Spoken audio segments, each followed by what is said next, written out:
I'm going to get you started on the Los Angeles Rams and the new member of the Rams in Myles Garrett. Go ahead.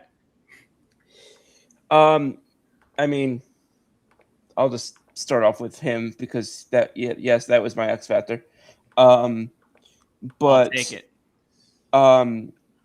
as much as I would have loved to put my guy up there, I can't realistically say that I expect him to start this season.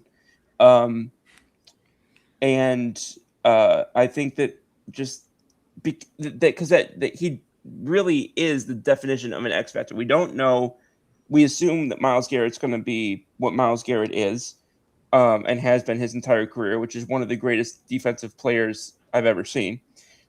But it's a lot better competition in a lot of ways than he's faced at times. It's a different defense than he's been used to. It's there's just a lot of things that have changed. Anytime sometimes I think we just assume that, because this guy is great, he'll fit anywhere, and that very well may be true. But I've seen at times it be even more difficult for the elite of elite players to adjust going to a new team or a new, whatever, just because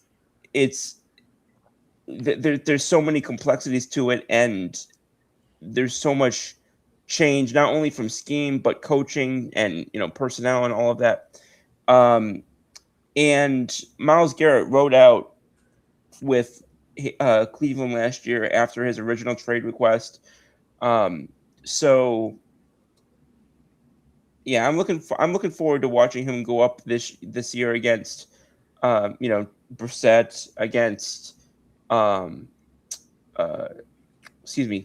Sam Darnold, and against Brock Purdy.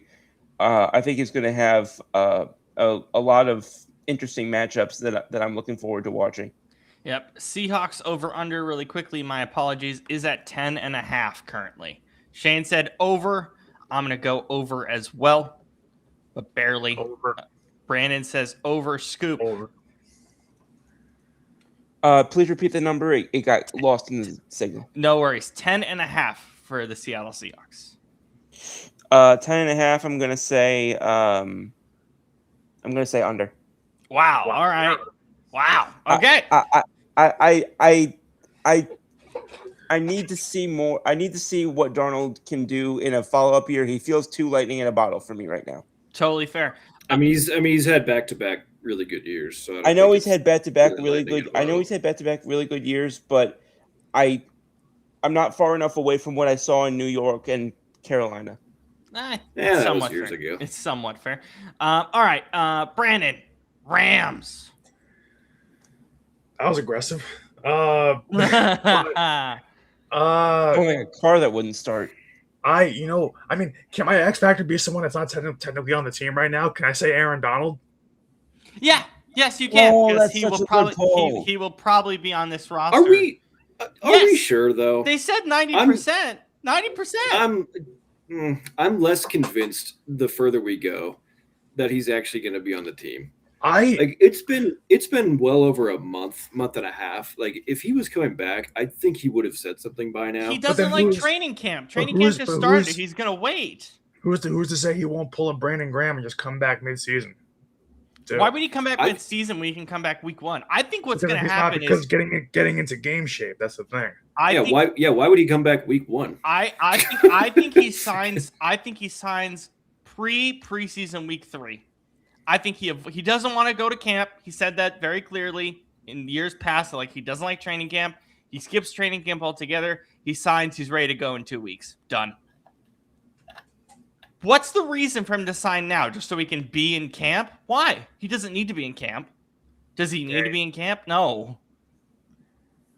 That team is fine with or without him. But if that team gets both Donald and Garrett on the same defensive line, then just hand them the ring. I wouldn't say that. Look, the NFL is much bigger than two I wouldn't players. say that, but there are matchups that I can see in the NFC Championship that include them, where I'm thinking to myself, there's going to be like one touchdown max scored in that game. Yeah, Shane, you had something to add to that. Here's the problem. Even if Aaron does come back, are we really sure he's gonna be that big of a contributor? May I add to that though?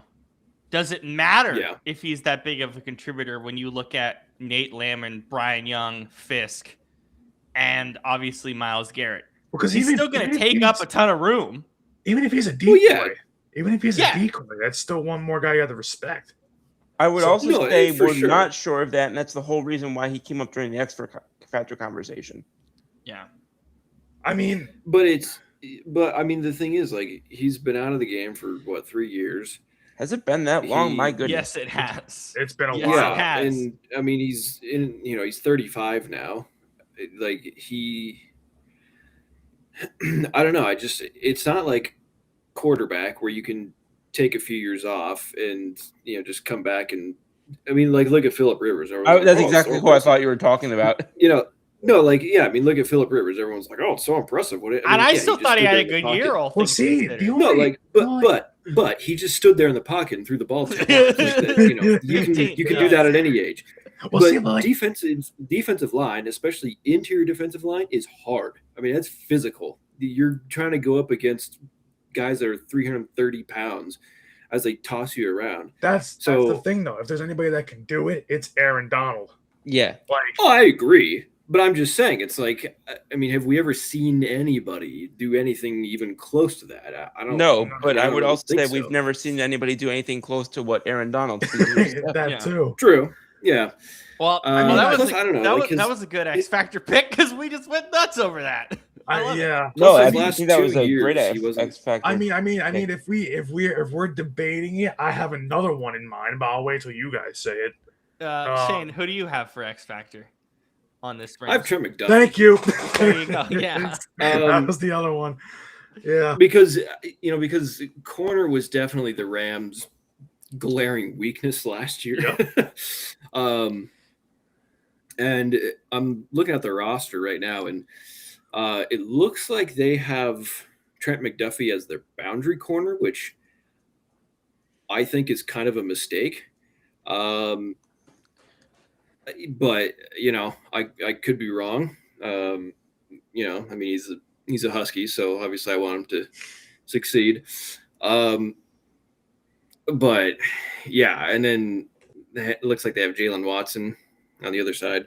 I would flip that personally, but maybe they will. I don't know. Or maybe they see something I don't. Either way, I look at their schedule, the pieces they've added, and could possibly add. I guess we're not doing over-under now, are we? You want me to tell you what it is? Yeah, sure. You can do it. 11.5, my friends. Over. I'll give him 14 wins. I'll give him 13. Assuming everyone stays mostly healthy. I said 13 too with Rob. What was the number? 11.5? 11.5. They won 12 last year, and the roster was worse. So I'll say slight over. I think 12. Okay, that's fair. This is also going to be stupid. Whatever. Matthew Stafford's arm and his back. Still scared.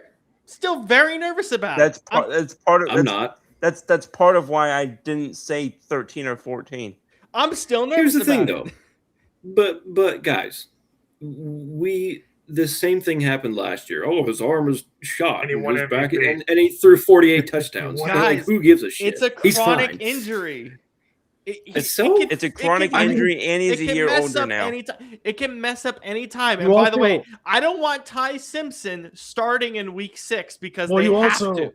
You also have to think about because I don't want them to start him because they have to. Yeah. But you also think about this too. Like, how many quarterbacks do you know in their career threw a touchdown pass with a broken shoulder, like Matt Stafford did in Detroit? Like, Matt Stafford's probably one of the toughest quarterbacks in NFL history. I don't care that he's that hurt when he won an MVP on a basically a broken back last year. So I mean, guys, all it takes, is just some Percocets at halftime. I mean, seriously, these guys all do. We're playing Blitz the League, baby. Just shoot them up with everything. Shane, can you clip that? That was ridiculous. I wasn't expecting that. What? It's true. It was not for. And at the high school level where I coach, instead of Percocets, they all just take 4 Advil at halftime. Perk Stafford, baby. Perk Stafford for the win.